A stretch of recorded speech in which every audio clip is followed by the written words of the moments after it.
Olá pessoal, sejam todos bem-vindos ao primeiro episódio do Mapa do Marketing, um podcast que tem como objetivo aprofundar e debater temas de marketing. Eu sou Maurício Mello, especialista em marketing, e hoje, sem mais delongas, já vou apresentar para vocês a nossa mesa de convidados. Marlon Cook, de Marau, mestre em administração pela UX, especialização em administração pela Fundação Getúlio Vargas e pela Universidade de Miami, professor há mais de 12 anos em cursos de graduação e pós-graduação em disciplinas de marketing e comportamento do consumidor. Segunda geração na Cook, empresa do setor metal mecânico que fornece peças especializadas em aço, móveis industriais e equipamentos de movimentação vertical de pessoas e produtos. Marlon, boa noite, seja bem-vindo. Boa noite, Maurício. Boa noite também a Elias, ao Matheus. E aproveito já de início para agradecer o convite, Maurício. Para mim é uma honra ter sido lembrado para a gente bater esse papo. Com certeza vai ser uma noite de muito ganho para nós que estamos aqui e também para quem vai estar acompanhando depois esse bate-papo. Com certeza. Nosso segundo convidado, o Elias Radim, é formado pela UPF, possui MBA em Marketing e Vendas, é autodidata em Inteligência Artificial, atua no setor de marketing há mais de 10 anos e desde 2016 é sócio da Catavento, agência de comunicação e marketing digital para empresas. Bem-vindo, Elias. Valeu, Mauro. Obrigado aí pelo convite. Muito bom fazer parte disso e vida longa aí pro podcast. Muito legal poder levar um pouco mais de informação aí. A gente conversa bastante sobre isso. Então, parabéns e sucesso. Obrigado.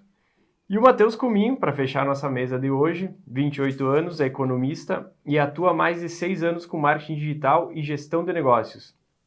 É fundador e CEO da agência Camaleão, especializada em gestão de tráfego pago para negócios locais, nacionais e internacionais. Já gerenciou mais de 500 mil em anúncios no Brasil e na Austrália, com foco em vendas, captação de leads e fortalecimento de marcas em diversos segmentos. Bem-vindo, Matheus. Obrigado, Mauro, pelo convite. É um prazer estar aqui no teu primeiro podcast, fazendo parte disso. Estender o cumprimento aqui para o Elias e para o Marlon. Prazer aqui, cara, estar compartilhando nossas experiências e conhecimentos na parte de marketing. Beleza, então, pessoal. Agora vamos para a parte que a gente gosta, né? Que é debater os temas de marketing. E quando eu estava montando esse primeiro episódio, eu estava pensando muito sobre uma retrospectiva de 2025. Porque se a gente pegar uma linha do tempo do marketing nos últimos 10 anos ou mais, eu sempre gosto muito de ver como foi se moldando, como foi mudando, né? Quantas coisas diferentes a gente tem hoje. Mas até antes disso, eu quero fazer uma pergunta para vocês. Que eu acho muito legal. Vamos começar pelo Marlon, Elias, depois vamos para o Matheus. Marlon, como é que começou a tua história com marketing? Em que momento, assim, tu pensou, poxa, eu gosto dessa área, gosto de trabalhar com isso? Legal, Mauro. É bem interessante, com um bom início. Na verdade, eu nasci na indústria, como eu sou segunda geração da empresa, então foi uma empresa fundada pelo meu pai, pelo meu tio, indústria metal mecânica, eu comecei a trabalhar com 14 anos. E aí, a empresa familiar, ele é como o sonho de várias pessoas, é mais ou menos o mesmo caminho. Tenho sonho, quero empreender, e assim foi meu pai e meu tio. Eles trabalhavam numa empresa do setor metal mecânico de grande porte, lá de Marau, na Metasa. Inclusive, meu pai era um dos... Sabe aquele funcionário que tu ganha a chave da empresa, o último a sair, a fechar? Esse era meu pai. Mas ele sempre tinha esse sonho de ter o negócio dele. Então, lá foi, há mais de 30 anos atrás. Começou pequeno e foi crescendo. Eu tinha mais ou menos uns 6 anos quando a empresa foi fundada. Mas me lembro que meu pai sempre falava que ele queria ter negócio porque queria oportunizar para mim e para o meu irmão poder começar a trabalhar cedo. A gente sabe que é um diferencial hoje em dia você meter a cara cedo no mercado de trabalho para você já ir aprimorando as famosas soft skills, né? Comunicação, resolver problema, visão, e lá comecei. E eu comecei do chão de fábrica lá, limpando o produto, depois fui para o almoxarifado, compras, e departamento pessoal, e atualmente eu estou na parte comercial e marketing. Então, como a minha formação é administração, empresa familiar começa a profissionalizar os setores. Então, comecei lá eu. Então, eu fui demonstrando que eu sabia, confiança para os fundadores, e mostrando confiança e fui fazendo, e a coisa foi crescendo naturalmente, assim, formando processos e tudo mais. E no marketing, assim, foi uma coisa, é algo que eu sempre tive um olhar diferenciado, assim, para isso, a questão de posicionamento, de comportamento do consumidor, eu sempre foi muito uma coisa que foi muito natural em mim, não sei como explicar, mas uma coisa que sempre me chamou a atenção. Então foi uma das coisas que fiz lá na CUT. Em 2012 nós montamos toda a parte de posicionamento. E o posicionamento foi feito a partir de uma pesquisa que fiz no curso no mestrado sobre gestão de imagem. Então, toda a parte de identidade visual foi toda a parte de pesquisas no posicionamento que a gente queria, nos produtos que a gente queria. Aí foi o plano A, porque não tinha logomarca, era tudo do jeito que o meu pai e meu tio fizeram, assim, do jeito deles, mas fizeram. E aí eu lapidei isso, por isso que a gente conversou um pouco antes, uma coisa que eu vejo com os empresários, isso contou por minha iniciativa, mas muitas empresas, outras que são familiares, é bom que chame um profissional para fazer isso. Lá teve o caso de ter esse casamento entre a minha geração, gostar e ir atrás de conhecimento, foi eu que fiz, mas quando não se tem é bom contratar, que é a parte de planejamento, a parte de posicionamento, público-alvo, aí tu pensa nas cores, a logomarca, a parte de comunicação, os famosos 4Ps. Então eu fui gerenciando. Começamos do zero, identidade visual, em cima de gerenciar os 4Ps, que é uma ótima ferramenta para começar. Inclusive é uma coisa que a gente ensina nos cursos de gestão, nas disciplinas de marketing. Hoje tem 8P. Hoje tem, né? Tem cara e autor que inventa muitos P, mas o 4P assim não tem erro, né? Aí eu fui gerenciando comunicação, produto, a parte de... Agora nós estamos no planejamento estratégico novo, nós temos 3 divisões, 3 públicos diferentes, a parte da marca em si.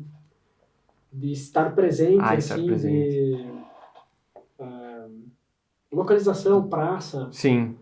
E a parte de preço, margem, porque tem muita gente que vende, muito empresário que vende, mas não vê caixa, não vê fluxo de caixa. E aí você pergunta, meu Deus, mas eu vendo, mas não sobra dinheiro. Aí acaba também o marketing olhando para essa questão do preço. E dentro do preço tem a percepção também, né? Porque, dando exemplo de calçado, que calçado feminino tem aquele lá de R$100 e tem lá aquele que custa 300. Pode ter o mesmo material, assim, mas a marca, se aquela marca lá está posicionada para custar mais caro e o cliente perceber isso, que é muito importante perceber isso. Percepção de valor, né? E foi muito natural. Hoje a gente foi avançado bastante, mas é bem de gosto, assim. Estando lá dentro, foi...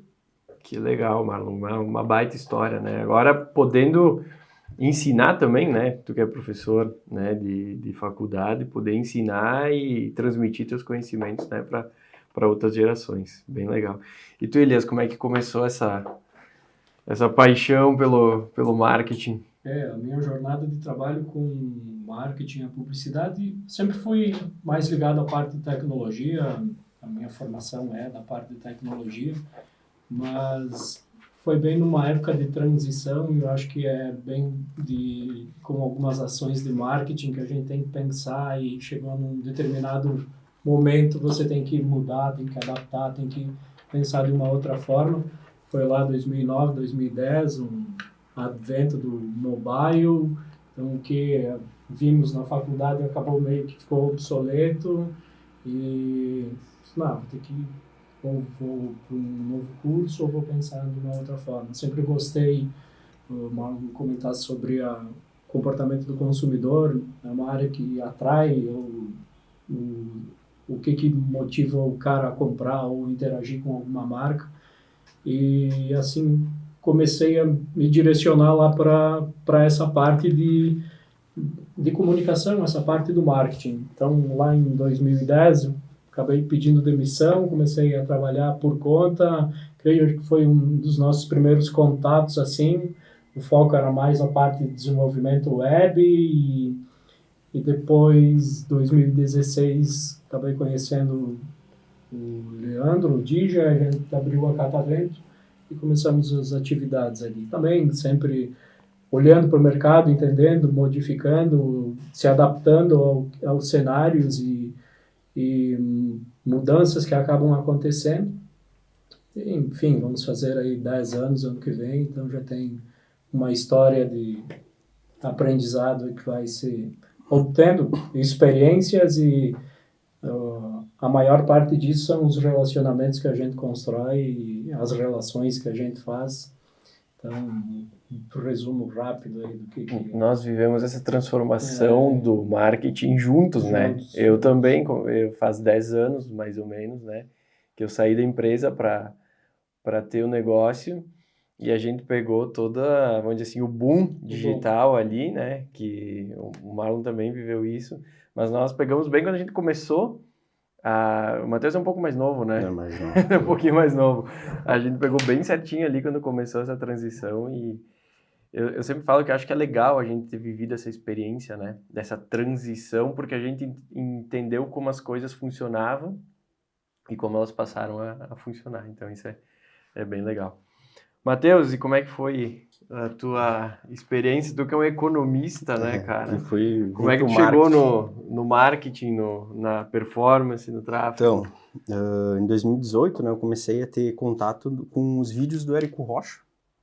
Aí eu via que o Érico Rocha começava a falar de marketing, parte também de empreendedorismo, e eu, quem que é esse cara? Entrei no perfil dele e vi que ele começava a falar de marketing digital. O que é isso? Comecei a estudar. Na época eu estava trabalhando numa multinacional lá em Guaporé e fazendo faculdade de economia. Eu já tinha na minha cabeça, eu tenho que abrir um negócio meu. Meu pai teve um negócio dele, meus irmãos também. E eu via que eu tinha mais capacidade de conseguir entregar resultado financeiro para mim, tendo o meu próprio negócio, galgando o meu caminho, do que fazer isso na empresa que eu estava, por exemplo. E eu pensei, cara, quando eu achar um negócio que eu vejo futuro para mim, eu consiga trabalhar e ter resultados, eu vou largar tudo e entrar de cabeça nisso. Aí conheci o Érico Rocha, fui começar a fazer o tráfego pago, né? Comecei a fazer uns clientes e estava ainda nessa empresa. Só que eu trabalhava, né, manhã e tarde nessa empresa e de noite eu fazia o tráfego para os clientes. Só que eu comecei a pensar, cara, não estou conseguindo gerar resultado para essa galera, porque eu estou trabalhando de noite, já estou cansado vindo da outra empresa, que às vezes fazendo hora extra até às 8, 8h30, não tá certo. O cara já tá me pagando, tem que sair fora e comecei a fazer tráfego pago. Aí eu percebi que, cara, com o tráfego pago para os clientes, eu consigo gerar clientes para ele. Então, então eu consigo gerar clientes para mim com o mesmo serviço que eu tenho. E eu não preciso contratar alguém, já estou eu fazendo. Só preciso começar a estudar marketing, posicionamento, vendas. E comecei nisso. Até um detalhe interessante, que o meu TCC de economia, ele é a viabilidade de uma empresa. E para a gente fazer a viabilidade dessa empresa, para ver se ela tinha potenciais clientes, a gente eu usei, né, a parte do público da meta, por interesses e comportamentos de determinada região. Então a gente via, por exemplo, uma empresa de joias, quantas pessoas interessadas em joias dentro da região que a gente ia trabalhar. E também pela quantidade de pesquisas do Google. Então eu consegui, a partir disso, né, foi uma parte do estudo de viabilidade, ver se a gente tinha cliente potencial para aquela empresa específica. E a gente usou, acho que foi um dos primeiros, ou se não o primeiro, da parte de economia da UPF, a usar o gerenciador de anúncios da Meta e o gerenciador de palavras-chave do Google para fazer essa tendência de mercado. Cara, que legal isso aí. Eu nunca esqueço que isso é muita história. Nós, o primeiro espaço que a gente teve, parece história de filme, né? os primeiros passos que a gente teve foi no porão de um colega meu, do Alan. Aí nós tínhamos lá nosso banner com não sei o que, algo de marketing. E o irmão dele era de tecnologia também, o Adriano. E aí um dia o Alexandre me chamou e falou, cara, meu irmão sabe como pegar essa postagem e anunciar para mais gente. Vamos lá ver. Cara, então tu entrou no mercado também na hora que começou o tráfego pago, Isso aí, né? tava Ele não bombou desde o começo, né? Não. E faz uns anos pra cá que o tráfego pago ele tem sido uma ferramenta muito importante, né? De 2020 para cá começou a subir. Muito mais. A onda ficou grande mesmo. Porque com a pandemia o pessoal não podia sair de casa, ficava muito em casa e todo mundo em casa com o celular na mão. Muita empresa cresceu com tráfego pago na pandemia. Aí o pessoal percebeu que, pô, preciso botar o cara com o celular, tá lá com o celular na mão. Preciso botar anúncio no Google dele, preciso botar no YouTube, no Facebook e no Instagram. Aproximou muita empresa, muita gente a pandemia. Muitas novidades que demorariam talvez alguns anos para vir até nós, fazem parte presente naquela época e continuam aí até hoje. Então, a gente teve um presidente de uma empresa lá na pandemia, trouxe para nós novidades que talvez demorariam 5, 6, 10 anos para chegar dentro da nossa região. Isso é um ponto, vejo eu, muito positivo, apesar dos pesares. Né? É verdade, né? Eu nem sei se a gente consegue mensurar 100%, né? Essa evolução, né, que tu falou. Eu me lembro que eu atendi um cliente que ele tinha uns 15 funcionários. Hoje os caras estão em 140. E na pandemia foi 2 anos assim que, com tráfego pago, começaram a focar ali. Foi algo que cresceu muito com essa questão da pandemia. Vamos lá entrar em alguns temas da nossa retrospectiva 2025. Depois a gente vai trazer algumas tendências para 2026 e no final a gente vai dar para vocês que estão assistindo um caminho, com base nas experiências que a gente tem, nos clientes que a gente atende. A gente vai passar para vocês um caminho do que a gente pode fazer para ter resultados com marketing em 2026. Para começar, pensando em retrospectiva, eu comecei a fazer uma reflexão, né? E para mim, 2025, depois quero ouvir a opinião de vocês também, foi um ano que eu acredito que o marketing amadureceu. A gente teve um amadurecimento e com base no que eu cheguei a esse ponto. Alguns clientes me procuravam antigamente procurando aquelas soluções mais rápidas, né? Como é que eu posso ter resultado aqui, assim, mas eu preciso de um negócio rápido. E eu acredito que seja o primeiro ano que eu recebi tanta gente que chegou e falou, cara, vamos fazer a coisa certa, eu vou viver o processo, mas eu quero ter resultado. Que é ok, né? A nossa ideia é dar resultado, mas a gente precisa fazer um processo. Então, eu acredito que foi um ano que a gente amadureceu. Por mais que tenha muita gente ainda tentando vender aquela solução rápida que a gente sabe que não dá certo, né? Ou, em alguns casos, assim, bem específicos, pode ser que aconteça, né? Tem negócios, às vezes, que dão um resultado muito rápido. Eu acredito que tenha sido um ano, sim, que a gente evoluiu. Qual que é a opinião de vocês? Vocês pensam assim também? Ou... Acabou tendo um pouco mais de clareza, creio eu, para as empresas, e essa percepção vem talvez de análise do que funcionou ou não, mas concordo contigo, sim. Até hoje mesmo a gente estava conversando com o pessoal e eles falaram não nessas palavras, mas exatamente nisso. A gente tem um fluxo hoje e a gente quer otimizar. Não vai ser de um dia para a noite, mas precisamos colocar ele em prática.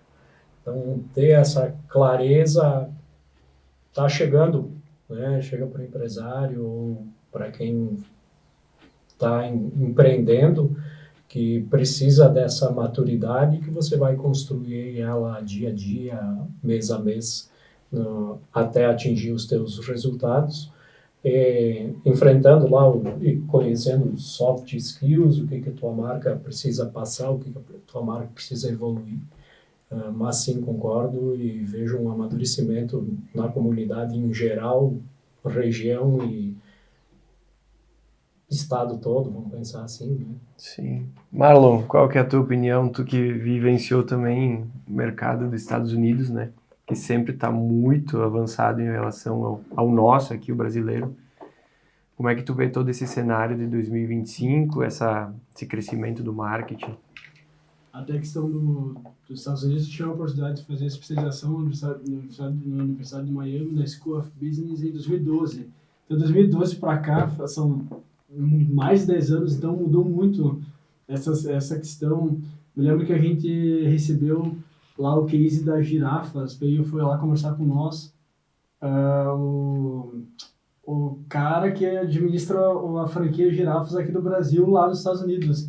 Olha que legal o posicionamento, até para compartilhar. Aqui o Girafas, ele é mais aquele feijão, comida mais caseira, feijão, arroz, e bem mais simples. E lá é ser elitizado lá. Estava posicionado para ser... Lá ele mostrou algumas imagens lá da franquia Girafas lá, os lugares eram todos ajeitadinhos. E é ao contrário do Mac. Comentamos isso na sala de aula em 2012, que do Mac. Aqui o Mac para nós eu me lembro que meu pai me levava quando era aniversário, comer um Mac. Sim. Aí tu levar lá, tu vê que aqui no Brasil é tudo arrumadinho, tu tem a experiência do local. E lá nos Estados Unidos tu vê as baratas assim correndo lá no McDonald's, que é muito... Olha que interessante essas coisas, essas diferenças culturais, de posicionamento que pode ter. Mas eu acredito que nos últimos 10 anos, sim, tivemos um amadurecimento ambas as partes. Eu acredito que foi algo que aconteceu muito rápido e nós tivemos que ir seguindo a onda nessa era de informação que nós estamos. Então o empresário teve que aprender e os profissionais de marketing tiveram que aprender. E foi aprendido, no final das contas, nesses últimos anos. As coisas foi seguindo e as abóboras foram se ajeitando. Eu acho que, concordo contigo que nós chegamos ainda mais tratando de nossa região. Nós moramos no interior, né, pessoal? Temos que levar em consideração essa questão. Hoje nós temos empresários mais preparados, empresas mais preparadas e também profissionais mais preparados, que tiveram que acompanhar, estudar, ir atrás, né? Muita coisa, olha nós três, né? Nós quatro, quanto que a gente teve que ir atrás, aprender, estudar. Que bom que a era da informação nos possibilita isso, né? Na internet e tudo mais. E eu vejo, e o resultado disso é que o empresário daí não tá esperando o milagre que uma vez esperava.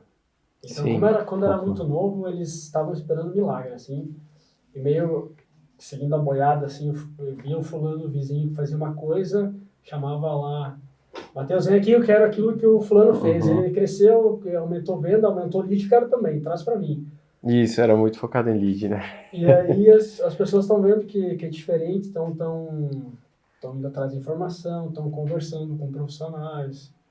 Tu tocou num ponto importante, né? Nós, como profissionais, também aprendemos muito, né? Aprendemos e é parte do processo, porque, como a gente falou, né? São coisas novas a cada momento. A gente viveu a transição, nós estávamos falando sobre isso. E dentro do mercado, vamos pegar o Érico Rocha, que ele foi né, te estimulou, mas também tinha a parte que eles prometiam, né? Cara, e ele era o cara que aparecia por tudo, né? Então, a questão do 6 em 7 ali, eu tirei uns 3 ou 4 empresários da mesa, assim, que vieram com o método. O método é bom, só que o problema é que eles não contavam o que tinha por trás disso, né? A equipe que tu precisa ter para formatar isso. E nós tínhamos, nessa época, provavelmente, o Érico, que dominava a internet, e mais alguns profissionais.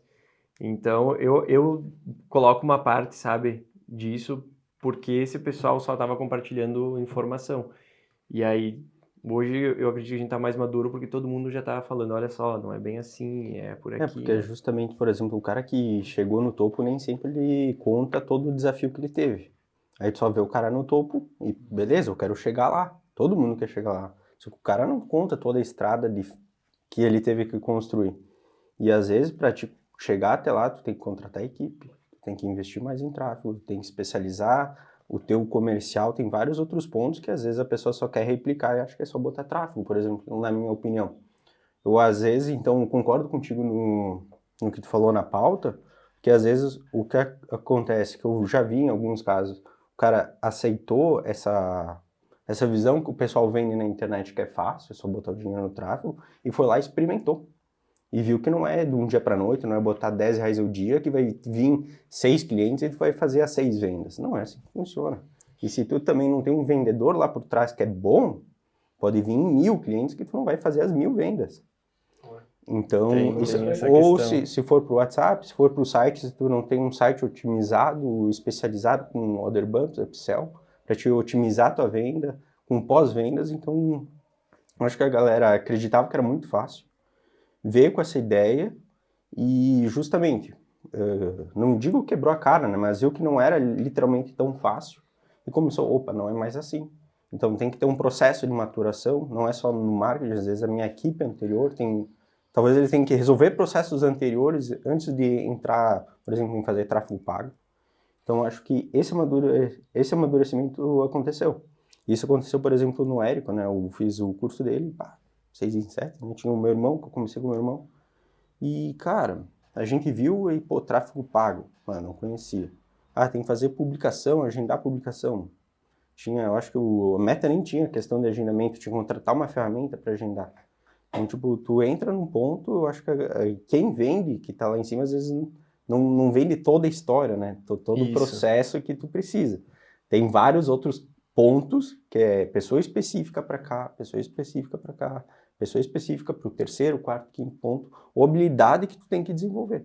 E se tu for querer desenvolver todas, tu pode chegar no 6 em 7, claro, mas tu tem que galgar um caminho muito maior para chegar lá. E tu tocou num ponto interessante agora, o Marlon estava falando sobre os 4 Ps, e a gente foi moldado nos 4 Ps. E eu fui uns 2 meses atrás, o Matheus estava comigo, a gente assistiu não sei se o Marlon estava também, a palestra do João Clark, Head de Marketing do Sicredi, na Expo Marau. Não estava? Não participei. Eu assisti e o João Clark trouxe a questão dos 7 Ps. E eu disse, cara, veio com 7 Ps, né? Vamos ver. Só que daí ele traz o P de pessoas, cara. E eu acredito que faça muita diferença. Porque todos os projetos que eles demandam uma operação um pouco maior, tu precisa das pessoas, né? Mais que o básico de ter, eu tenho o Elias, tenho mais uma pessoa que trabalha comigo. Tu precisa das pessoas para cada área, para que a coisa aconteça, que nem tu colocou. Precisa alguém lá recebendo esse contato, fazendo primeira abordagem.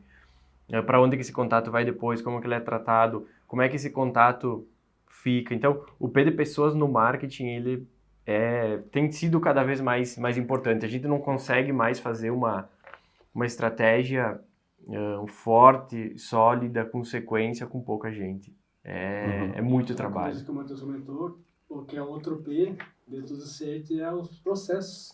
Não adianta o lead vir, aí não saber atender esse lead, passar pelo famoso funil de vendas até culminar na venda fechada. E juntando tudo isso, daí tem o outro P, é o P de performance, que daí é o resultado que você vai ter, né? Perfeito, tá aí os 7 Ps. E talvez, indo ao encontro, o que a gente desenvolve como marketing, a empresa também teve essa percepção de que eu vou melhorar o meu marketing, melhorando o meu serviço, melhorando o meu processo, melhorando o meu produto, ou posicionando melhor no meu canal de venda. E isso acaba tendo um amadurecimento de marketing, né? Tanto do lado pessoal, profissional, quanto do lado da empresa. E aí fecha a questão de performance. Perfeito. E outra questão que eu vejo também, internet, redes sociais foi um bombardeio de profissionais, assim, vendendo coisas assim meio sem lógica, sem noção, e muitas pessoas acabam caindo. Acho que deu uma filtrada. Acho que o mercado ele acabou selecionando muito Porque o que a gente faz hoje você aprende as competências, as experiências, aí você sai vender. E a gente sabe o quanto tem que... O mercado, ele seleciona, e eu vejo que ele selecionou. Então, nós estamos aqui para julgar, né, mas profissionais, empresas, mas eu acho que selecionou muito no tempo para cá. Tanto os profissionais viram, opa, não é bem assim que o mercado... Eu não posso vender alguma coisa que não vai trazer resultado para o cliente. Isso aí. Até complementando também, eu acredito que isso seja muito verdade. É um tópico sensível. Eu estava falando sobre isso até em um podcast que eu gravei aqui um dia com o Thales, porque a gente já começou e nós foi necessário ter oportunidade, foi errado, mas essa seleção é muito boa para o mercado. A questão que a gente fala aqui é a questão, vamos ser bem, né, franco, do picareta, né? Porque hoje o cara vai lá, monta um método e cria uma expectativa, nós estávamos falando, pro empresário, tá bonitinho ali, mas pô, o cara não é preparado, o cara nunca vivenciou isso, e a gente tá mexendo no bolso do empresário. É uma coisa séria, que tem pessoas dependendo daquele negócio. Então, esse filtro é muito bom para o mercado. Até uma das ideias, quando eu resolvi montar o podcast, é para que a gente comece a falar sobre isso também. Profissionais capacitados, profissionais que têm experiência, para que a gente siga nessa linha de educação do mercado, né? Com certeza, porque não adianta a gente só saber do negócio se não sabe de negócio, né? Sei um pouco de marketing, sei um pouco de relação de RH, sei um pouco de gestão. Vou abrir um negócio porque eu sei fazer um tráfego pago. Ok, eu sou um profissional disso, mas eu preciso desenvolver essas competências para que eu consiga entregar resultado para quem for o meu cliente. E é um amadurecimento diário que você tem que buscar, entendendo e do negócio. Uma coisa que os gurus atrapalham, digamos assim, o mercado, porque ele gera opinião de que aquilo lá é certo na cabeça de empresário. Bom, 2 exemplos meus. Eu tive cliente, acabei conversando, né? Ele era dentista, e ele era, tipo, região bem, como se fosse Guaporé, Serafina, mas era em outro estado. Ele queria fazer Google porque ele viu um vídeo lá. Cara, peraí, Google tu não consegue atender o teu estado inteiro? Porque o Google, por mais que ele seja assertivo, quem está pesquisando dentista perto de mim, dentista em tal cidade, tu tem que ter uma demanda também muito grande. Então não adianta fazer Google na tua cidade que tem 15 mil habitantes, a vizinha tem 20 e a de baixo tem 30. É muito pouco, é meta, é específico. Outra coisa, voltando lá à parte de processos, dando exemplo agora, é só fazer tráfego, que eu vi lá o vídeo, é só fazer tráfego, vai vir tantas pessoas. Beleza, mas aí eu pedi para a pessoa lá, quem que vai atender? Não sei.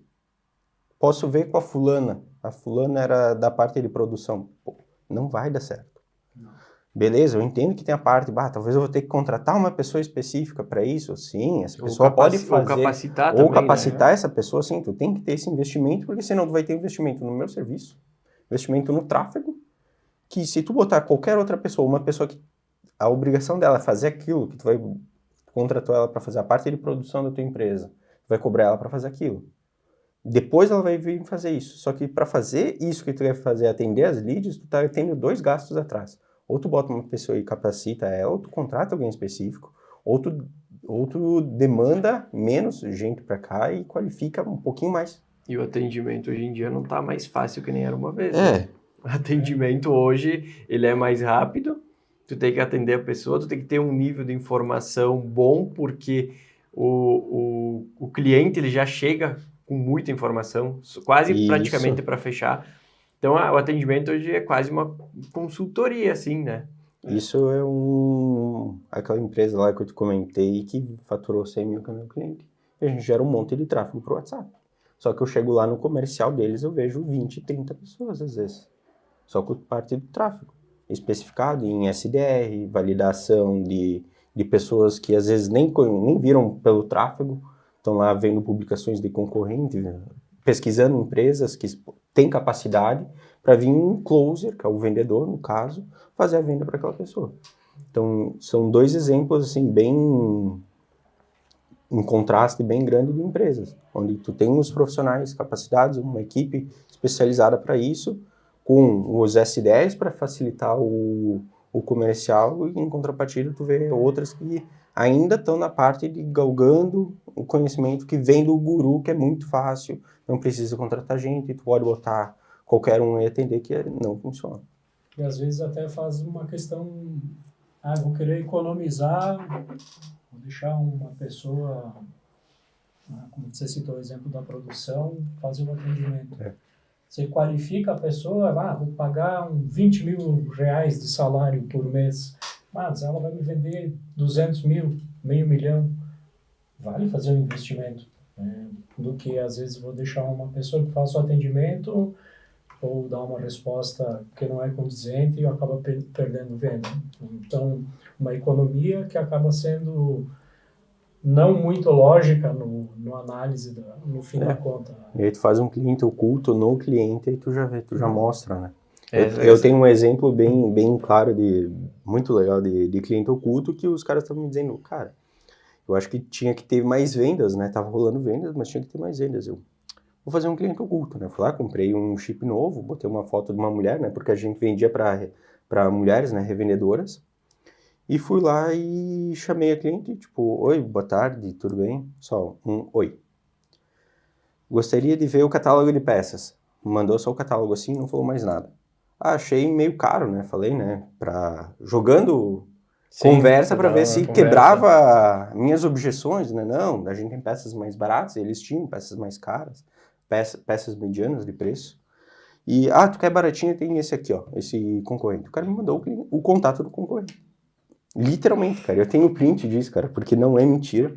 Eu fui lá no dono e falei, cara, é isso aqui, ó, por isso que vocês não estão vendendo. Sem print ninguém acredita, né? Sem print ninguém acredita. Tá aqui, ó, literalmente, da conversa, o cliente me pediu desculpas e foram lá e resolveram. O negócio começou a andar. Só que, às vezes, tem que ter essa parte de volta nos processos, entender os processos, o que está acontecendo e validação das pessoas.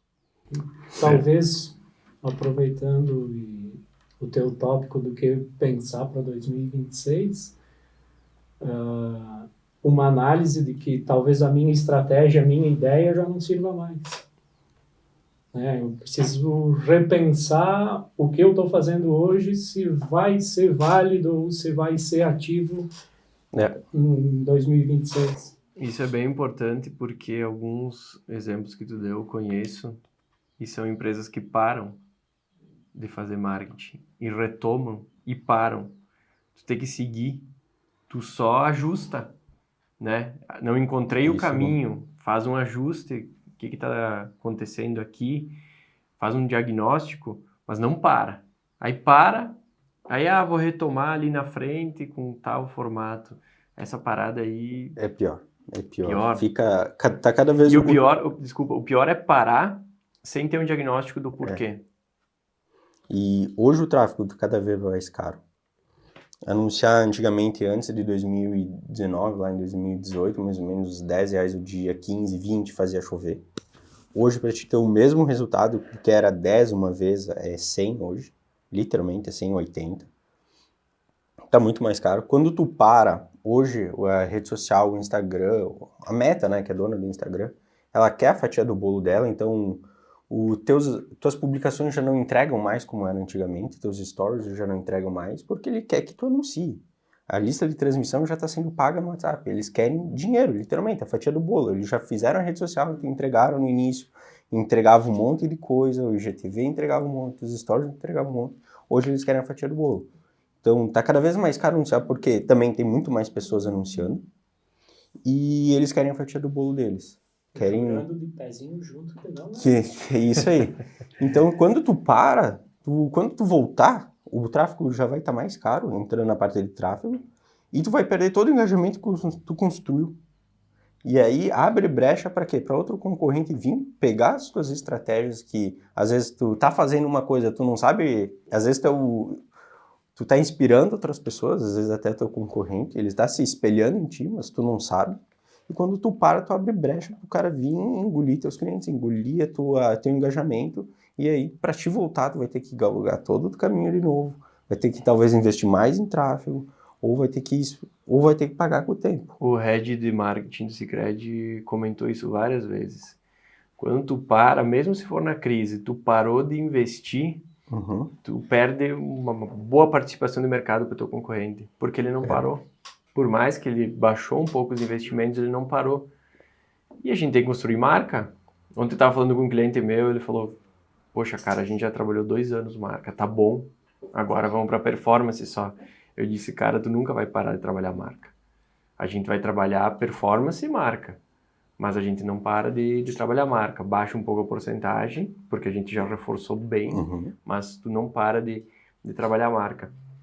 Quero aproveitar até essa questão que tu tá falando, né, sobre aumentou o valor dos anúncios e o excesso de conteúdo, para entrar na questão de como que a gente consegue ser relevante hoje em dia, né?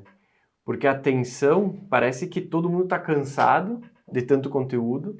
Tem um monte de pesquisa mostrando as pessoas até dando um tempo de rede social.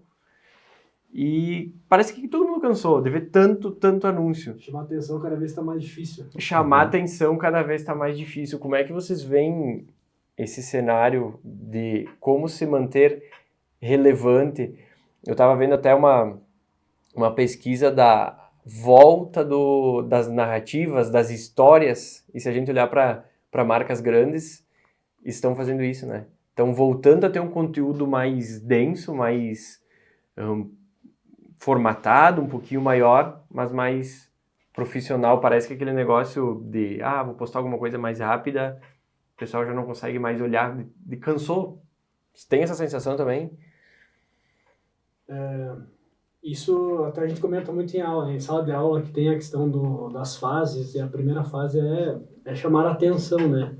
Da questão da venda e do marketing em si. E está muito voltado agora, uma tendência são as experiências. As pessoas estão carentes de experiências.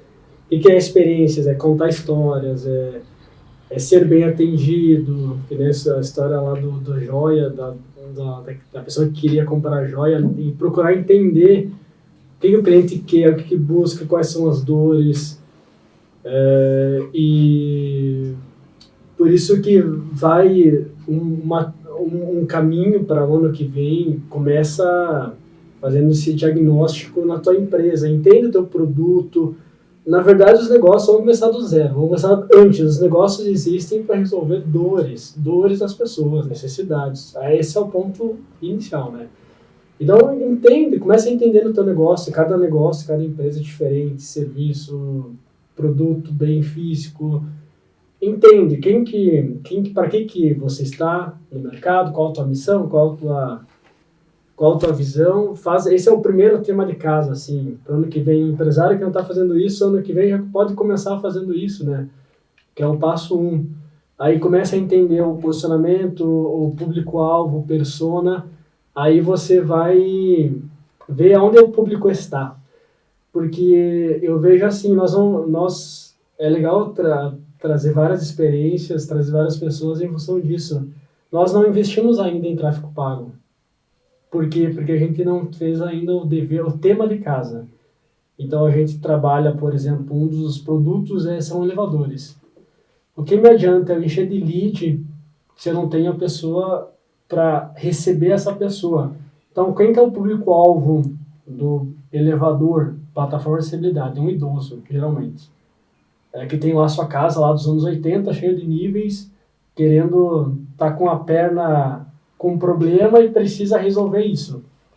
E eles vêm, você precisa dar uma atenção e uma energia, é isso que eles querem, é isso que as pessoas querem experiências, querem histórias. Aí você comenta, fulano, vendi um elevador para o fulano não conseguia acessar sua horta, que era seu hobby preferido, agora ele consegue com o elevador. E uma história real, né? Uma história real. Teve uma senhora que queria se desfazer do seu apartamento e gostava muito, problema cardíaco, instalou o elevador e agora me deu um abraço agradecendo. Agora eu não quero mais sair daqui, agora não vou mais precisar sair. Então, é esse processo. Por isso que é importante fazer de tudo para chamar a atenção. Mas você tem que ir se direcionando para ações que vão trazer resultado. E chegando até você esse resultado, você saber dar uma experiência. Sim, melhor tu vamos dizer assim, vamos usar a palavra postar, né? Melhor tu postar menos com mais relevância e estar preparado para atender da melhor forma. Assim, a gente não empurra mais produto para as pessoas. Não empurra mais. Isso é uma grande tendência, assim, para as pessoas. Não adianta vender para quem não quer comprar. Eu vejo isso. Então, por isso é o tema de cada um. Você tem que entender o teu produto, a dor que ele cura e para quem ele cura. Se aquele teu cliente te procurou e você explicou, realmente, que nem joia. Com certeza tem joias de várias faixas de valores, qualidades e tal, mas pode ser que a pessoa queira realmente esteja procurando uma joia mais barata e realmente ela vai ter que procurar a empresa que vai procurar isso. Eu recebo bastante casos de elevadores, agora pessoas atrás de soluções assim rápidas, chinesas, que é tipo vácuo, né? Você, em 5 dias, você instala lá um buraco que daí você vai ser sugado para cima. Tem produto, até uma análise que eu faço, tem em chinês, e tem muitas pessoas que acabam adotando. E tudo bem, essa pessoa estava atrás dessa solução, vai testar, vai atrás, vai querer pagar mais barato. Depois tem o pós, né? Ele pode dizer que fique satisfeito ou não. Depois me volta e me procura, não gostei, não está dando certo. E a manutenção? A manutenção, preventiva e corretiva também, a atenção que tu dá. Então hoje as pessoas, elas... Que faz parte da experiência também, né? Com certeza. Nesse caso de produto, o pós-venda, sim, é fundamental, né? Então as pessoas, elas elas vão atrás de suprir suas necessidades, de ir atrás de comprar o que elas querem. Não adianta empurrar tentar empurrar produto, né? E assim eu vejo o varejo está enfrentando uma crise, principalmente as grandes empresas.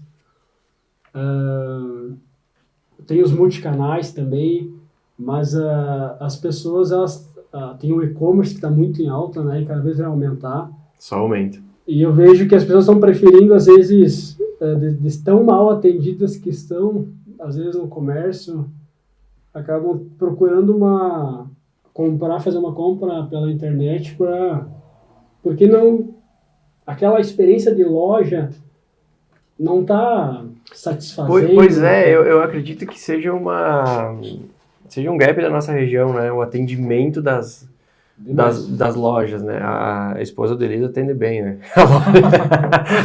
Não, vamos deixar claro, né? Mas parece um gap de lojas mesmo, né? Não dá essa experiência, não fazer esse atendimento. Olhando pela nossa cidade, parece que a gente tem uma evolução nisso, de tanto falar, parece que tem tido uma evolução. Mas tu tem que ter consciência disso, porque a concorrência do e-commerce hoje, ela não permite que tu seja mais ou menos no atendimento. Porque, poxa, eu olho os relatórios de e-commerce há 10 anos praticamente. É só para cima, o negócio só cresce. E as lojas vêm se aprimorando, né? A loja virtual vem se aprimorando cada vez mais. A troca é muito fácil. Tu tem todas as questões que tu precisa para fazer a compra ali. Tenho medo de comprar um tênis. Tu vai ter um prazo um pouco maior. Não serviu, tu manda de volta, os caras pagam um frete. Aproveitando esse link, como é que vocês viram? Não sei se tu quer comentar sobre as lojas, talvez? Não, eu vejo que isso da melhora da prestação de serviço, do atendimento, da conversa com o cliente, se a gente olhar o que está acontecendo na TikTok Shop, vem que você compra na rede social. Aí agora vem uma onda de compre onde você está, com a possibilidade de... o Google lançou lá uma IA que na própria consulta você já vai poder efetuar a compra. Então, isso se torna desafiador também, né, para a loja. Mas, claro, a gente, como ser humano, tem que se desenvolver e se eu vou conversar, se eu vou exercitar uma venda, eu tenho que proporcionar soluções para o meu cliente, não simplesmente vou vender um microfone ou seja lá o que for. A gente pegar um limão e fazer um suco de laranja, né, seguindo dentro do que o Marlon colocou. Então, tem aí muitas soluções novas e que cabe a gente fazer bom uso delas, que vem para auxiliar na nossa jornada. Deixa eu aproveitar esse link da IA junto com o Google, né? A compra acompanhada feita por inteligência artificial. Foi o primeiro ano, eu acredito, que a gente teve esse formato. Eu vi algum relatório, talvez tu saiba mais, Elias, de ter uma porcentagem das compras da Black Friday feitas através da ferramenta de IA. Sim, foi... sempre se pesquisou Google, vou ter um desejo de um produto ou algo, vou em busca de Google. E pela primeira vez, claro, teve esse amadurecimento da inteligência artificial, a generativa muito mais próxima a nós, mas a maioria das buscas teve não vou saber dizer agora o percentual, mas sim, por indicação, no ChatGPT ou o Grok, que acaba direcionando onde comprar, ou melhor condição de preço, próximo a você, tal solução, tal produto, tal serviço. Acaba sendo um novo canal de distribuição ali para o consumidor, né, ele ser encontrado ou encontrar através da IA, e que vem posicionando a Black Friday e outras ações através disso, né? Mas sim, o anúncio dessa nova forma de busca, né? Nova forma de relacionamento. Eu fiz 2 compras através da IA. Desde o começo, pedindo para ela comparar os itens, preços, e fui conversando até o final para fazer a compra. E fiz as 2 compras. E a experiência é boa? Foi uma boa experiência. E esses dias a gente recebeu um contato, assim, não um contato estranho, mas fora do raio e conversando. Eu solicitei para ele, como que você nos encontrou? Pesquisei no ChatGPT. Sabe? Legal, então está configurado certo. Então, a gente vê que é uma nova modalidade, vamos dizer assim, de relação que a gente tem com o cliente. Estava lendo ontem uma reportagem, o chat OpenAI, vamos dizer assim, para 2030 precisaria em torno de 200 bilhões de dólares para ficar ali, para equilibrar o negócio. Então, eles vão ter que pensar em outras estratégias. E o anúncio na plataforma seria uma delas. Então, já vai pesquisar, já vai orientar, mas todas vêm numa crescente muito grande. Google, principalmente, para mim, é o rei do negócio todo, então, com a inteligência artificial, fica mais forte ainda. Que legal. Aproveitar outro link do que tu falou sobre IA e também sobre o TikTok. Aí eu vou fazer a pergunta pro Marlon, e o Matheus pode comentar depois, que o Marlon tá entre a geração de TikTok, né? É o cara que ensina para essa geração. E a galera que tá na sala de aula. Quem aqui de vocês tem TikTok? Todos? Eu não tenho. Eu tenho, mas eu não uso. Tu tem? Não tá. uso. Eu não tenho. Mas eu vou ter que criar essa semana, porque é algo que chegou no momento que eu vou, poxa, para mim o TikTok, ele me parece muito o Twitter, tá? Não na questão de como é distribuído o conteúdo, mas como tu consegue engajar, ele é muito específico. Tem um público que é muito difícil tu criar conteúdo dentro. Tem algumas marcas que, poxa, estão bombando aí dentro.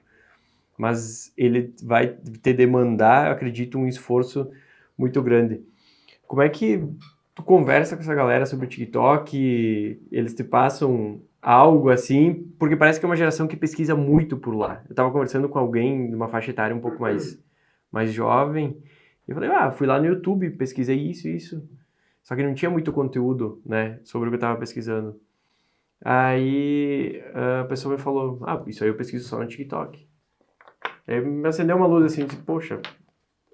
A questão na sala de aula tem, no que está no ensino superior agora, a galera dos 18 anos, tem alguns perdidos com idade de outras gerações, assim, mas o que eu escuto muito falar é dos digitais influencers. Eles comentam direto que são influenciados em comprar por eles, assim, que são pessoas que são os digitais influencers. Até uma questão bem interessante também é um caminho que o empresário também pode seguir para investir, né? Dependendo do seu produto, seu público-alvo, e que muitos têm investido, inclusive, né? Com os cupons e tudo mais que a gente vê por aí. E a gente vê que a nossa região também está tendo digitais influencers também que estão investindo nessa... Dá para dizer que é uma profissão, né? É um caminho. É.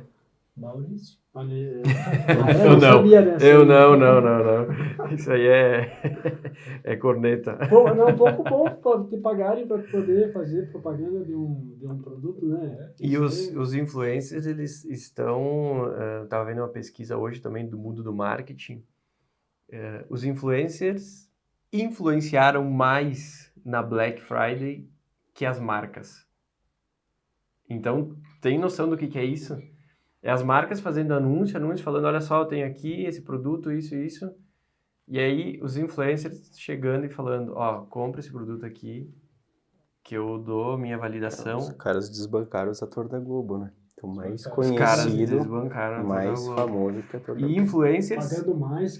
Pagando mais. E tu tocou num ponto, os micro-influencers também aqui da nossa região. A gente contrata muito, assim, para algumas marcas. Então eu quero fazer um podcast mais adiante com essa questão, micro-influencers. Porque eles estão fazendo um trabalho muito legal. Às vezes, a gente sempre se acostumou a olhar lá, tem 50, 60, 100 mil seguidores. Às vezes a pessoa tem uma base boa com 5, 10 mil seguidores. É ótimo. O efeito cascata disso. É interessante que hoje vocês comentam, o digital influencer, aquela pessoa, ela se identifica com aquela pessoa, com aquele influencer, e o influencer eu vejo que tem todas as características das influências de compra. Você sabe que tem influências internas, as externas e as situacionais. E com o influencer tu consegue trabalhar as três. Porque cada um tem uma influência interna. Interna é a questão do estilo de vida, um gosta de preto, um gosta de... Então você vai seguir aquele digital influencer porque tu vê características nele assim que tu aprecia dentro das tuas influências internas. A externa, ele vai estar fazendo propaganda de um produto, vai estar te mostrando, dando exemplo. E ainda criando uma situação lá do cupom, dando vantagens para comprar. Então, tu consegue no influencer trabalhar. Então, o que mais se comenta que eu vejo é... Questão dos influenciadores. A questão do Instagram e influencers para essa geração. O que muitos livros e autores trazem, o que o TikTok é campeão em trazer as trends, que a gente chama, né? Sim. As marcas mais joviais para trazer esse público, para criar uma conexão. Uma conexão, essa palavra boa, com a marca. Sim. Os que mais argumentados comentam são os influencers, né? E se a gente posicionar pensando em marca, Mauro, você puxa a frente da estratégia, às vezes eu vou contratar um influenciador, vou fazer um collab e está resolvido.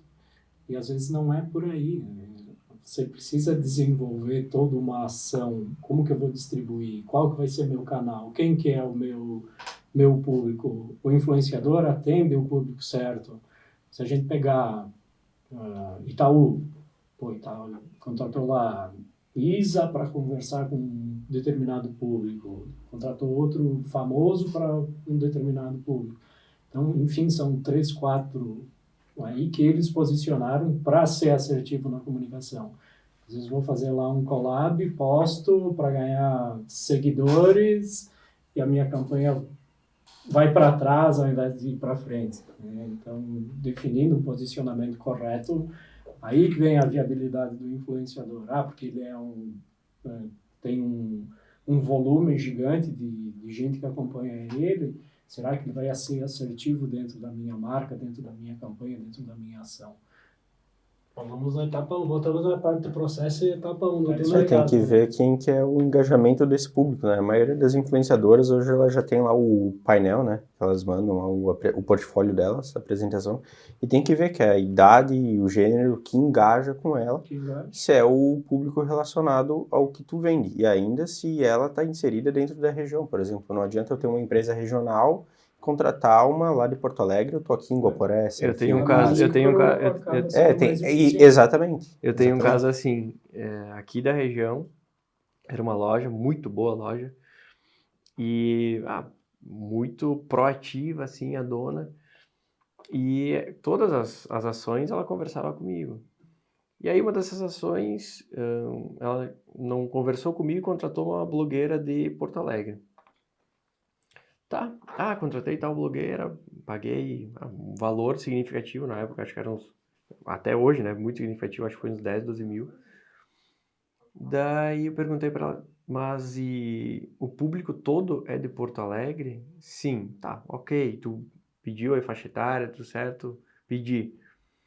Eu perguntei pra ela, tá aí, como que essas pessoas vão agora chegar na tua marca se tu não tem site? Não tinha um e-commerce, né? Vende pelo Instagram e encaminha, sim, ok, mas tu precisa pelo menos ter um site. Então o que eu falei para ela na época foi a mesma coisa. Em vez de ter pago esses 10 mil, contrata 10 micro-influenciadoras daqui, que tenham daqui a pouco 10, 5 mil seguidores cada uma, que é um público aqui regional, que vai te gerar mais resultado, eu acredito, do que tu fazer esse movimento. Então, quando eu vou falar com alguma influenciadora, a primeira coisa que eu pergunto, eu não sou especialista nisso, mas dentro dos nossos projetos, às vezes a gente precisa. Qual que é o teu público? Né? Quem que é o público que te segue?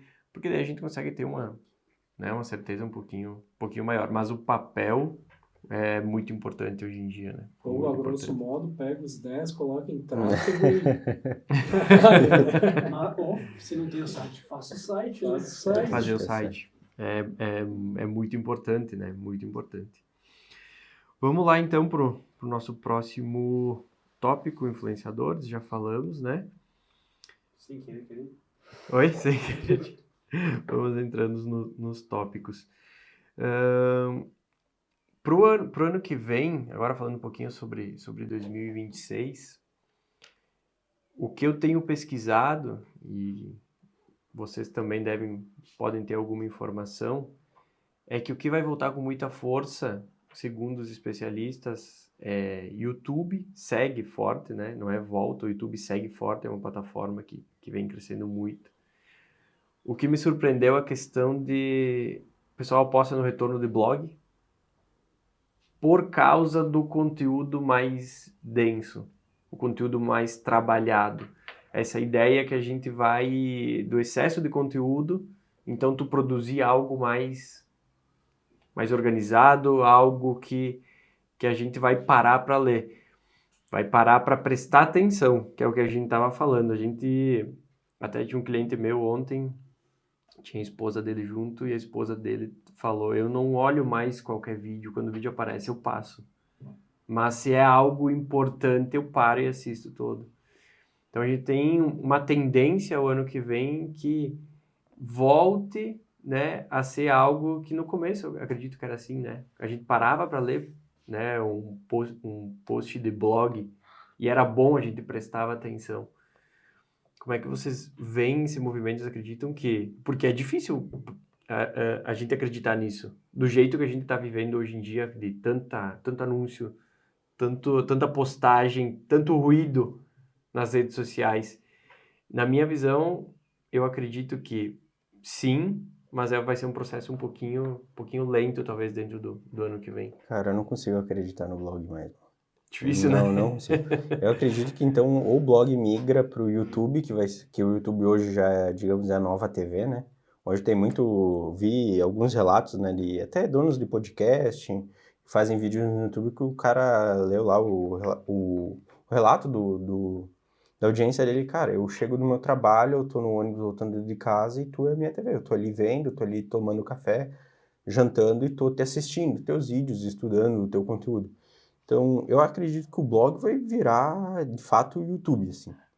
Tipo, é o canal do YouTube X, da pessoa Y, e o blog em si, cara, de site, é que no Brasil isso não desenvolveu muito.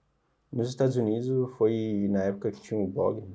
Eu era muito novo, né, na época que Talvez tinha o blog. pro B2B, né? Empresa para empresa, quem sabe? A empresa tem que ter as especificações, toda a parte dela lá, os específicos, criação de conteúdo, sim, com certeza. Isso ajuda até para ser ranqueado no Google, né? E inclusive ser ranqueado no ChatGPT, isso, né, IA. Mas o blog ser um canal muito forte de vendas, cara, na minha cabeça, não acredito. Elias que Eu sou um constrói consumidor site. de blog. Aí, ó. E então sou suspeito em falar. Não sei se com toda essa força aí que talvez a gente via lá no início, Mauri, mas ele vai ter sempre a fatia dele aí, na importância dessa indexação, questão Google, a questão IA agora, com uma linguagem natural, creio que o pessoal acaba posicionando de uma forma... É importante para a questão da IA? Posicionamento, sim. Você ter pelo menos lá o que a empresa faz, aonde que ela está, que produtos Isso sim. O que ela oferece, ter uma página de perguntas frequentes, vamos dizer assim, né, ficar mais claro, né, bem estruturadinho, acaba sendo não só isso, mas acaba sendo o mínimo necessário para você ranquear aí. Assim, é que, tipo, isso eu já vejo como estrutura padrão de um site, de uma landing page, no e-commerce ter. Mas, tipo, eu penso no blog como a gente via lá em 2010. Até, por exemplo, tem uma rede social que é o Reddit, que é como se fosse um blog. Isso. Só que no Brasil ela não é tão desenvolvida. Agora tu vai para os Estados Unidos, por exemplo, eu tenho um relato lá do Wall Street Bets, que é um subreddit do Reddit, onde que os caras fizeram toda a parte gerou até filme lá da GameStop. Que muitos trabalhavam na GameStop, os caras estavam vendendo a descoberta as ações, e basicamente o blog inteiro se juntou para comprar aquelas ações. Aí deu aquele estouro lá das ações da GameStop. Mas, tipo, quantas pessoas hoje tu conhece no Brasil que usam o Reddit? Agora, essa parte ali de blog, do site, de ter essas informações, eu já vejo como algo padrão. Até tu vai numa empresa que cria o e-commerce, ela já cria toda essa parte ali. Agora, por exemplo, o blog lá, para ter criação de conteúdos, pode ser que tenha, mas eu acho que o forte ainda continua a rede social, o YouTube. Ou vai combinar o canal, né? Usar a rede social, vou direcionar para lá, e lá eu vou ter uma ação, uma isca, vou ter algo específico. Isso, é que, por exemplo, no modo geral, né, no médio, microempreendedor, que não vai ter alguém específico para criar o site dele, não vai ter uma equipe de TI, criação de site, vai ter que ficar pagando alguém para criar um site sobre isso, vai ir no Canva da vida e vai gerar o conteúdo no Instagram. E o bom do Instagram é que agora ele está começando a ranquear lá para o Google, que já ajuda essa parte desse pessoal. É verdade, não ranqueava, né? Isso. O muro aí do Google e rede social. Beleza. Eu vou trazer alguns dados aqui dos principais pilares que vão guiar as mídias sociais em 2026, segundo pesquisa. E depois a gente entra já na nossa parte final, que eu quero saber o mapa do marketing de cada um de vocês. Então, com a experiência que vocês têm, o que vocês acreditam que seja o mapa do marketing para o empresário em 2026? Então, aqui alguns pilares, né? Segundo uma pesquisa, deixa eu ver se eu encontro aqui a fonte. Tá pequenininha aqui, depois eu passo para vocês. Mas é do Rafael Kiso, que é um dos melhores profissionais que a gente tem hoje no mercado. Os pilares seriam autenticidade e humanização, 27%, que a gente vinha falando sobre isso. A humanização, né, já desde do marketing 4.0, do Kotler 5.0, já foi trabalhado bastante. A questão de comunidade, que quem consegue gerar comunidade tá muito na frente. Porém, não é algo fácil, né? É algo que dá um trabalho muito grande para te gerar essa comunidade, né, que são em torno da marca. Os nichos, com 13%. Aqui eu acho que é bem importante, né, para nós que nós estávamos falando sobre isso, né, o Marlon falou sobre o empresário evoluiu, mas os profissionais também evoluíram. Então, um dos pilares é a profissionalização e estratégia. Isso é muito importante também. Tecnologia, inovação e dados. Elias comentou bastante coisa, o Matheus, sobre inteligência artificial, né? Conteúdos longos e profundos. O social commerce e a monetização. Cultura, regionalização. Nós estávamos falando dos micro-influenciadores. Olha como as coisas batem, né? E temas emergentes e estilos de vida. O estilo de vida hoje ele mudou bastante, daria um podcast só para falar sobre isso, né? Sobre como vem mudando isso, né? Como as novas gerações estão vendo, e aí a gente entra em comportamento do consumidor, e as marcas precisam falar com... E até uma economia prateada aí, que movimenta um bom dinheiro. É verdade. Então, e a sustentabilidade e ESG. E aqui é muito importante que um estudo recente que eu estava lendo também, essas novas gerações, elas conseguem fazer o filtro se a empresa está falando a verdade ou não. Porque a gente viveu uma ondinha muito forte das empresas dar essa surfada aí, né? Que eu me preocupo com o meio ambiente. Mas, na verdade, era só um quadro ali na empresa. Puro marketing. Puro marketing. Literalmente puro marketing. Então, esses são alguns pilares que vão pautar 2026. Vocês querem comentar algum ou vamos pro mapa já para talvez a gente entre nessas questões? Podemos ir pro mapa já direto?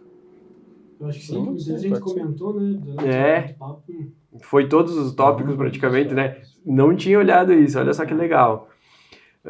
Bom, então, se encaminhando, né, para nossa parte final, eu quero saber de vocês, se vocês pudessem falar diretamente com o empresário. A gente fala, na verdade, diretamente com o empresário, né? Atendemos clientes, alunos, né? Associações, empresas, né? O que seria um caminho, né? E eu vou iniciar por mim. Na minha visão, a primeira questão que o empresário precisa fazer 25 para 26 é um diagnóstico.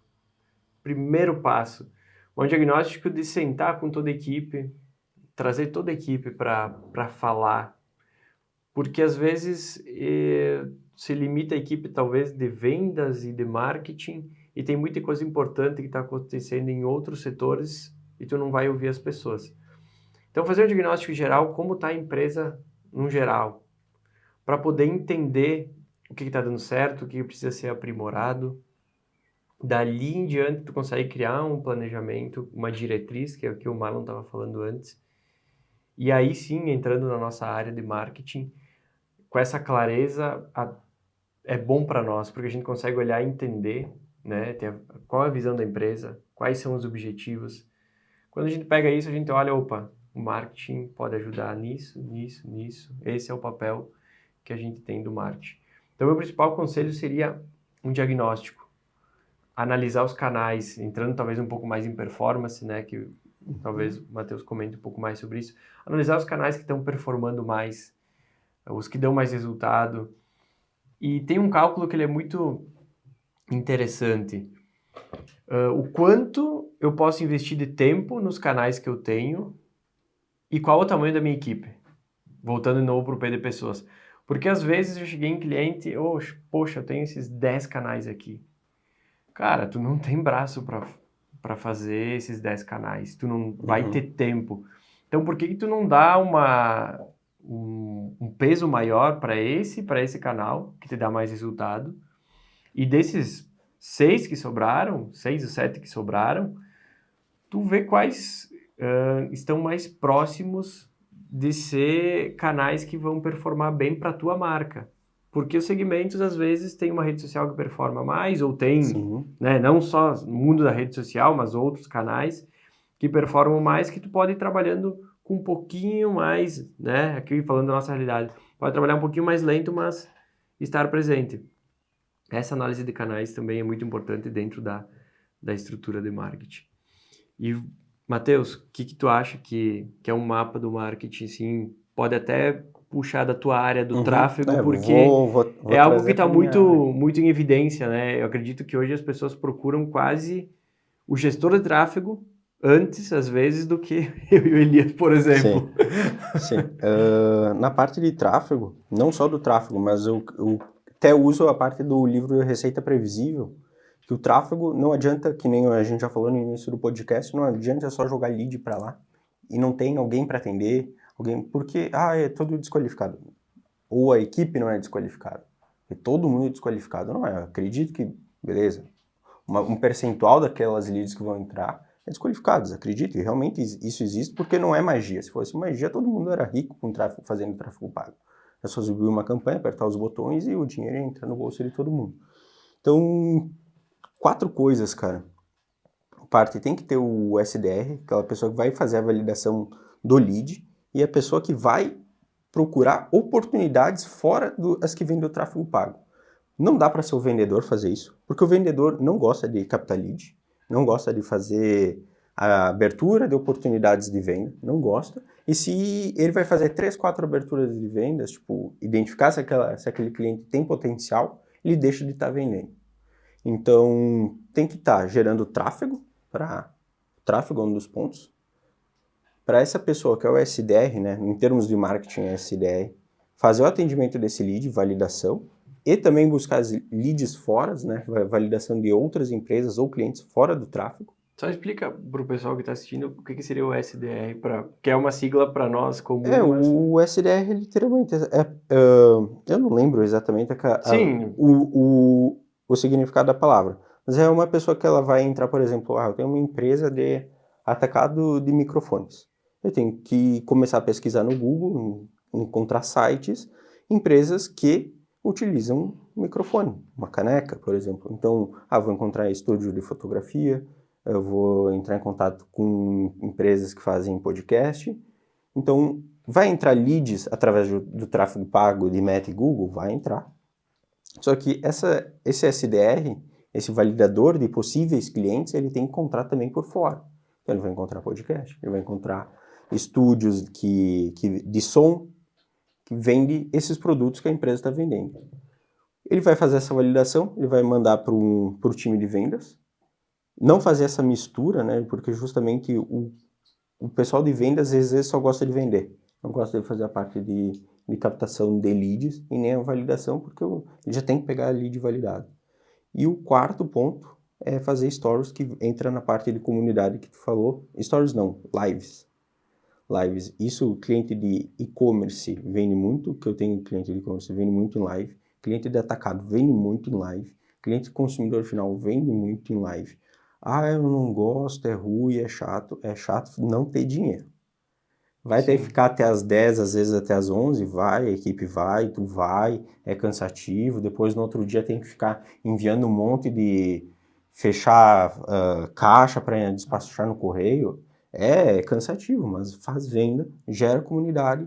Quando tu vê, tu tem uma live ali com 50 pessoas, parece que é pouco, mas às vezes essas lives de 50 pessoas que eu vejo no meu cliente faturou 60 mil numa live, das 5 às 10.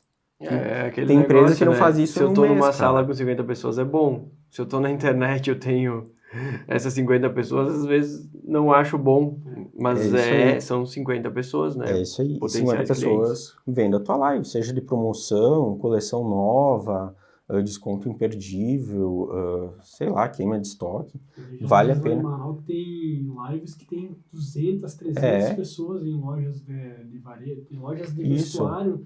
E ainda eles criam, aqui na comunidade, tem grupos de WhatsApp, tem 500 mil pessoas lá dentro desse grupo, só se preparando para essas lives. É impressionante. Isso foi uma onda pós-pandemia, que eu vejo que muitos comerciantes locais estão fazendo aí. É isso aí. Isso é bem impressionante mesmo, né? E só... Pode falar. Cortando, acho que foi no Estadão que saiu um vídeo um prédio na China, então não tem mais as lojas, e no espaço da loja tá lá uma pessoa com 200 celulares transmitindo e fazendo live e-commerce dentro dessa tua colocação. Então, às vezes a gente desconecta do físico só por foco no virtual. É verdade. Só fazendo um parênteses aqui, no tráfego, se conseguir fazer Meta e Google melhor, senão tem que analisar o que é mais viável para a empresa, se ela é um produto de atenção e intenção, ou dentro da região também não adianta fazer um produto de atenção, por exemplo, algo muito específico, e tu só tem numa região também muito pequena. Não vale a pena, e tem que ir para a Meta. Então, por quê? Os dois, né? Porque às vezes a gente entra na análise de dados do site lá do GA4 e tu vai ver, às vezes a pessoa entrou no site por pesquisa orgânica, então veio do Google, então tu tem que estar lá no Google e vai fazer talvez a segunda compra e veio do Meta. Então, se tu não está na pesquisa orgânica, que é a primeira parte que entrou do teu site, tu já perdeu uma gama de pessoas muito grande entrando no teu site. Ou que está indo para o concorrente. Mais fácil está indo para o concorrente. Então, tu bota ali para essas pessoas, vão entrar para o site, vão conhecer o site, talvez tu vai vender para elas no remarketing lá da Meta. E às vezes isso acontece, não, o Google não está funcionando. Pô, aí tu vai lá entrar na análise do Google, né, do GA4, e vai ver que a maioria das entradas estão vindo para o Google. Beleza, a venda, ou vice-versa, a venda está sendo para mas o que está gerando gente para dentro do site no primeiro clique, no início, é uma ferramenta que às vezes o cliente acha que não está dando resultado. Então, só recapitulando, né, no meu mapa do marketing, tráfego pago, se conseguir fazer os dois, melhor, senão o que mais dá resultado para ele, aí tem que analisar se é um produto de atenção e intenção. Só uma pergunta no meio desse teu resumo. É mais fácil fazer tráfego para marcas fortes, né? Sim. Porque o pessoal não tem essa noção, né? E para vocês que são gestores de tráfego, quando tu atrai o cliente chega e é uma marca forte... Vende mais e é mais barato, não sei. Né? Menos sensível ao preço. Menos sensível. O cliente não vai estar, por exemplo, chorando preço.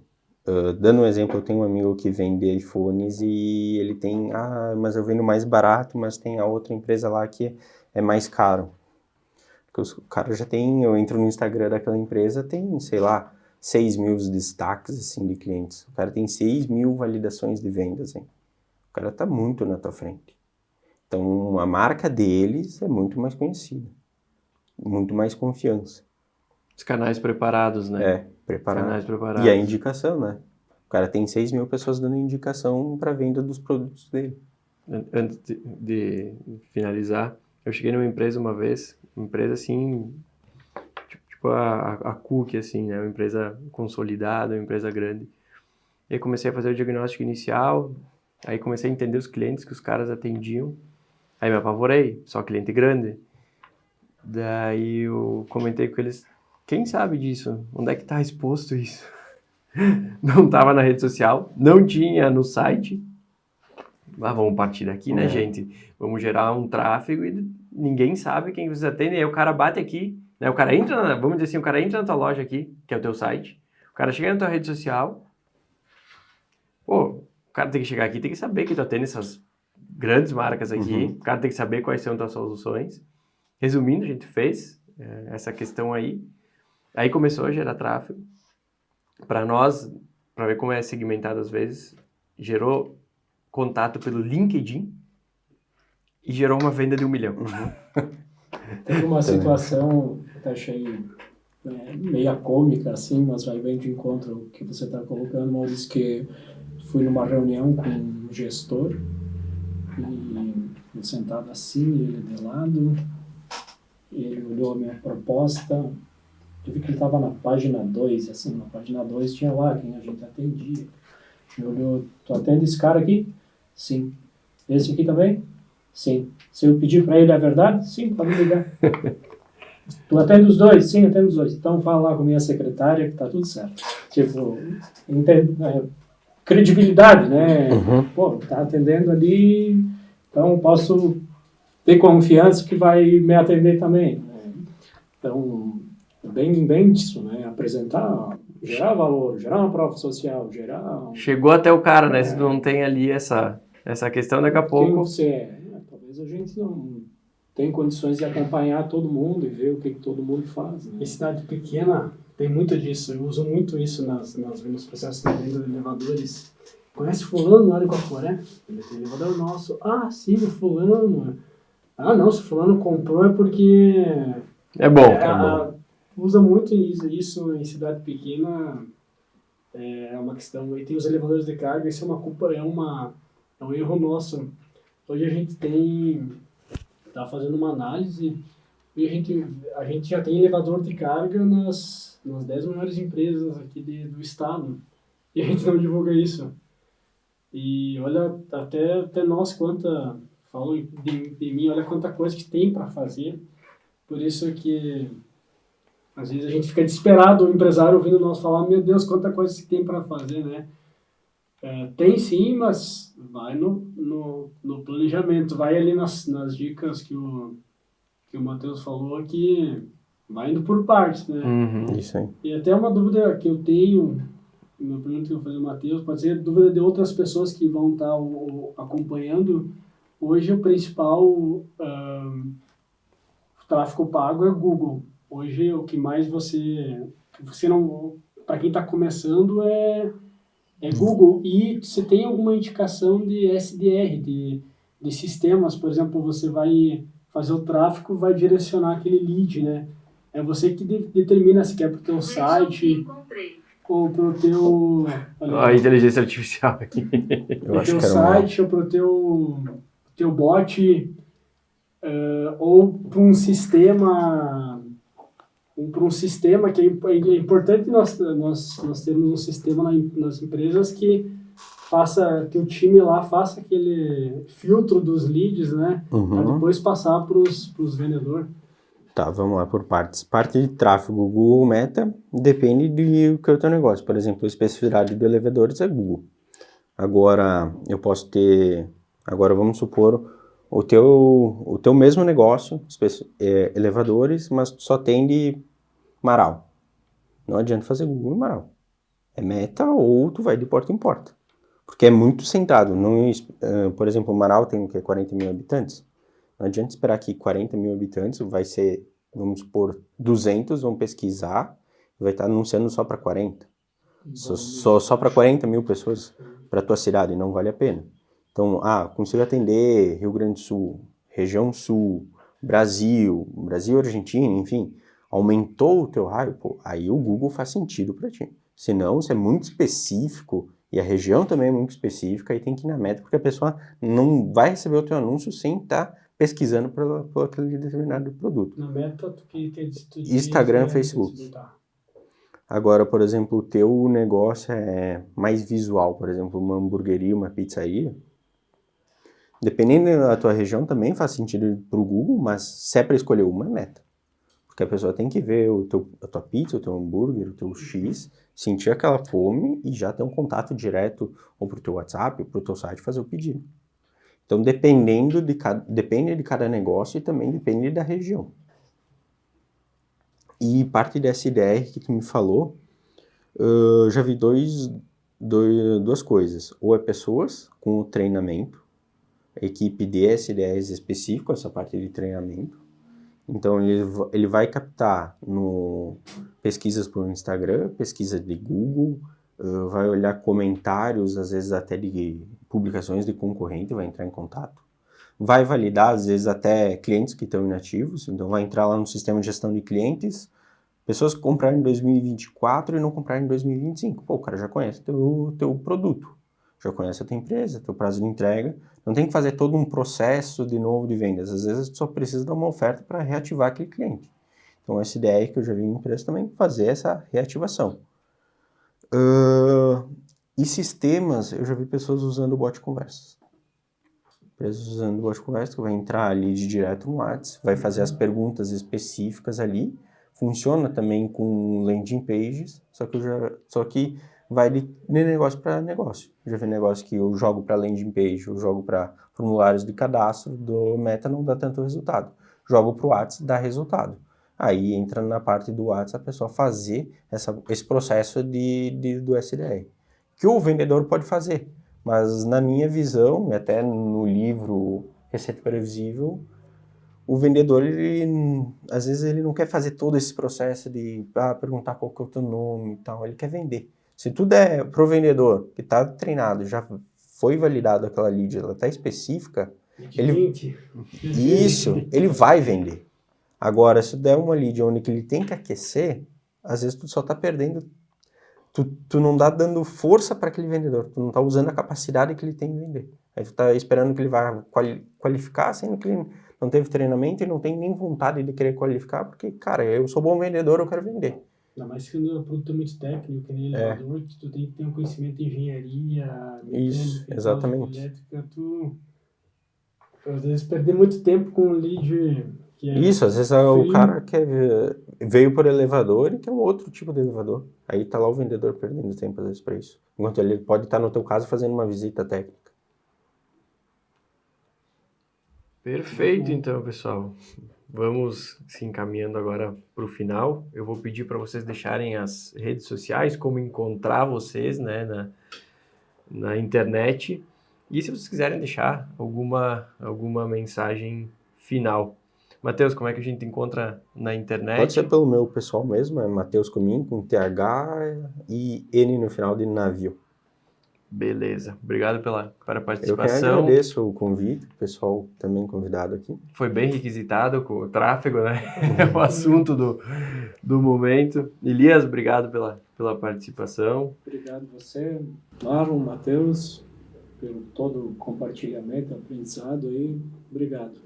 E para encontrar a Catavento, Elias? No Instagram, Agência Catavento no Instagram. Perfeito, então. Maravilha.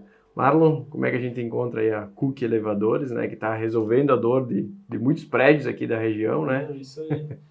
Instagram, também no Google é só CUCCHI, é o nosso sobrenome,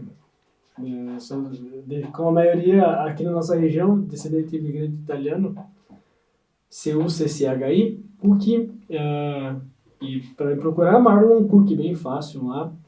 Agradeço mais uma vez, Maurício, eu me senti honrado de ter sido lembrado e com certeza aprendi muito também, não conhecia o Matheus, o Elias, são ótimas referências aí para quem estiver precisando nas suas empresas, são ótimas referências e profissionais para a gente estar conversando. E eu, com certeza, foi uma conexão grande que tive, além do convite, tive aqui as duas referências para poder contar.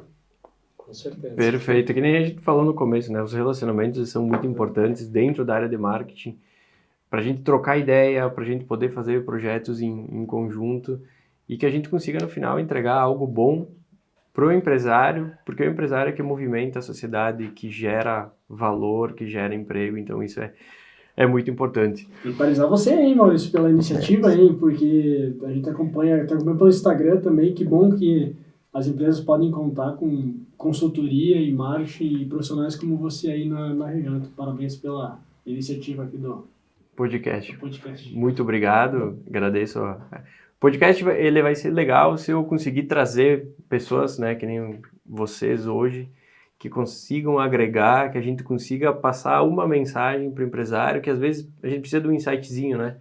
A internet, a parte boa da internet é essa, às vezes a gente encontra alguém que está falando sobre determinado tema, dá uma luz para nós, a gente vai lá e faz alguma coisa diferente, que faz a mudança. E o mapa do marketing é um bom exemplo para o empreendedor 2026, né? Conexão, relacionamento, humanização.